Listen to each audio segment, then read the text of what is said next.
ልዑል እግዚአብሔር ሆይ በቤቶና በቤቴ ዙሪያ የማይደፈር የመለኮታዊ ጥበቃ እጥር እንድታጥርልኝ በፊቱ ይሰግዳሉ። በዚህ ግራ በተጋባ ዓለም ውስጥ በምኖርበት ጊዜ የእጅ ጥላ ከክፉ ነገር ሁሉ እንዲጋርደን እማጽናለሁ። ወደ ቤታችን የሚመጣው ክፉ ቀስት በኢየሱስ ስም ይመለስ። በደጃፋችን በደህንነት የታሸገ ይሁን። ልባችን በፍርሃት ሳይሆን በአንተ ታላቅነት እንዲሞላ እርዳን።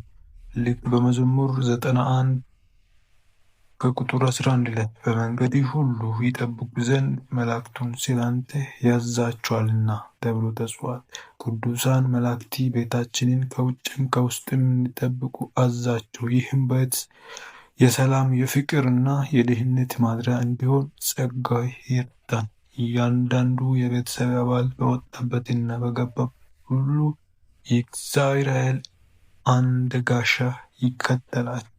እምነታችንን በአንተ ላይ ጥለናል። አንተ ታማኝ ነህና አናፍርም። የሰላም አምላክ ሆይ ቤተሰብን በአንድነትና በመንፈሳዊ ጥንካሬ እንድታጽናልኝ ይጸልያለሁ።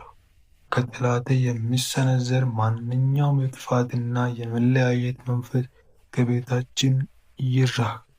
በፍቅር ገመድ እርስ በርሳችን አስረን በመካከላችን መከባበርንና መደገፍን አብዛ።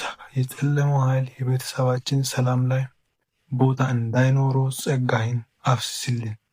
በኢሳይያስ 54 ቁጥር 14 ላይ እንደ ተስፋ ቃል በአንቺ ላይ የተሰራ መሳሪያ ሁሉ አይከናወንና ብለሃልና በቤተሰቦችና ላይ የታለመ ማንኛውም የጠላት ውጥን ከንቱ ይሁን።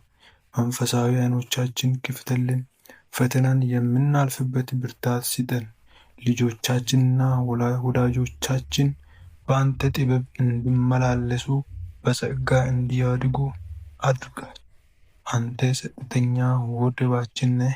ማዕበል የሚበዛበት ጊዜ አንተ ጋሻችን መሸሸጋችን ሁን። ክብርና ምስጋና ዘላለም ላንተ ይሁን፣ አሜን።